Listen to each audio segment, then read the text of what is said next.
Seena Satyan, your science teacher. Today we will learn about living and non-living things. So you can see variety of things around you. When you are sitting in the classroom, you can see benches, desk, your books, your bag, your teachers, your friends, etc. in your classroom. Okay, and when you are going outside also you can see different variety of things. You can see different variety of plants, animals, small insects, water, soil. Okay, so all these are generally called things. What they are called? Things. So you can see things. Okay, so things can be basically classified into two types. First one is living things and second one is non-living things. Okay, so in living things you can see many examples. For example, plants, animals, human beings, insects, all are examples of living things. Okay, then what definition you can give for living things? Things which have life, they are called living things. Okay, what are living things? Things which have life, they are called living things. Okay, so you can see some pictures here. Okay, mushroom, zebra, fish, frog, all these are examples of living things, and you can see all these have life. Okay, so these are common examples of living things. Okay, then next we will come to non-living things. Okay, the non-living thing, what is the definition of non-living thing? Things which do not have life, they are called non-living things. Okay, and there are two categories of non-living things. First one is natural non-living thing and second one is man-made non-living things. What are they? First one is natural non-living thing and second one is man-made non-living thing. Then what all things come under natural non-living things? Soil, water, sun, moon, all these come under natural non-living thing. Then what's the definition you can give for natural non-living thing? Natural non-living things are the things which are made by nature and they don't have any life. Clear? The next is man-made non-living thing. So what is man-made non-living thing? Non-living things which are made by human beings. They are called man-made non-living things. There are very common examples. Books, pen, computer, bench, desk, building. There are many examples. Okay? So things can be classified into living and non-living thing. Okay, and non-living thing can be again classified into two categories: natural non-living thing and man-made non-living thing. Okay, so these are some examples of non-living things: ball, stone, doll, bat. Okay, yes. So all these are examples of non-living things. In this, stone is a natural non-living thing, and all others are ball, bat, doll, all are examples of man-made non-living thing. Okay. So now we will see the different features of living thing. Okay. So living things have certain special features which make them different from non-living things. So one by one we will see. First feature is all living things can move.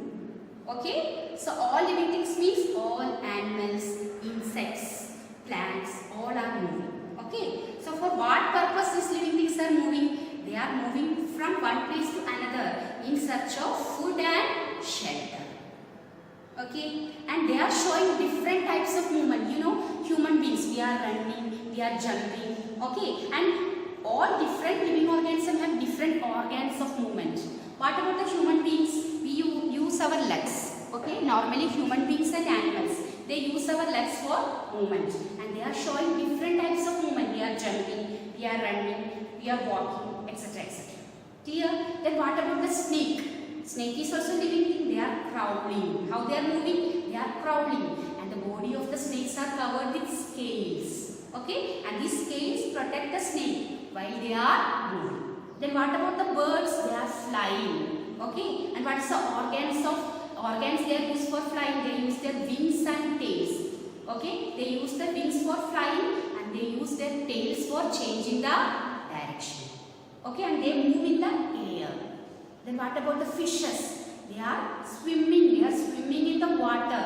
And what they are using? They are using their fins for swimming, and they also use their tails for changing the direction. Clear? And what about the plants? You'll get somewhat confused. These plants are not moving from one place to another, okay? But you can see in plants also some type of movement. You have seen touch me not mimo sometime. Okay, when you touch, what happens? It will shrink. And what about the sunflower? Sunflower always faces towards the sun. And what about the roots? They always move towards the soil from where they get water and minerals. So, students, plants are also showing some type of movement, but they are not moving from one place to another. But you can see some type of movements in plants also. Clear? So now you see the next feature, that is all living organisms can grow. You know, when you were a baby, your size was very less, and what about the size now? It has increased. Okay? So all living organisms are growing. From the seed, a big plant arises. From kitten, a cat arises. When puppy, a dog. Okay? So all living organisms can grow. But what about the non-living things? They are not showing any growth. Okay? Because they don't have life. The next character is all living things need food. Already you have studied. All living things need food for getting energy. And food helps the living things to grow. Okay? And all living things need different types of food. That already you have studied in your previous chapters. But non-living things does not need any food because they are not performing any functions. So they don't need any food. The next character is living organisms can breathe. Okay, all living organisms are breathing. We are taking oxygen and we are giving out carbon dioxide. But different living organisms have different organelles of breathing. We human beings have nose. We are breathing through nose. Okay, what about the fishes? They use their gills for breathing. Okay, and what about the plants? Plants have stomata in their leaf. With the help of stomata, they are breathing. And what about the insects? They have small air holes in their body. Okay, that is called spiracles. So with the help of that air holes, they are breathing. So all living organisms are breathing and they are using different organs. And non-living things are not breathing because they don't have life. The next character is all living organisms reproduce. They give birth to young ones or they lay eggs, and from eggs the young ones are produced. For example, animals and human beings, they directly give birth to young ones. And insects and birds, they lay eggs, and from egg the young ones are produced. Okay. The next character, they can feel. All living organisms can feel. When you touch a hot object, what you do? You withdraw your hand. Okay. And when you are getting afraid, you show some expressions. Okay. So all living organisms can feel, and you can feel the changes in the environment. When it is hot, you can feel the hotness. When it is cold, you can feel the coldness. Okay, so all living organisms can feel, but non-living organisms cannot feel. The last character is living organisms die.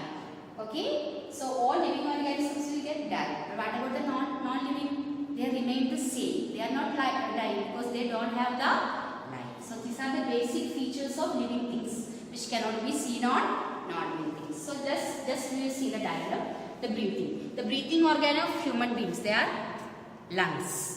Okay, then what about the insects? They have spiracles, air holes called spiracles. And what about the fishes? They have gills. And what about the plants? They have stomata. Now see the movement.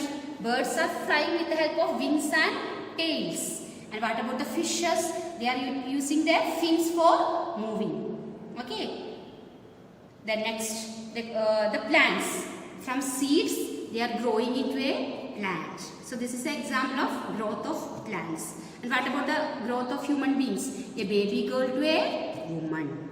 Clear? Then feel the plants. When you touch the plants, touch me not, it will shrink. So these all are the features of living things. Okay? The students, I think the concept of living and non-living things is clear for you. Okay? So study well, be safe and be happy. Thank you.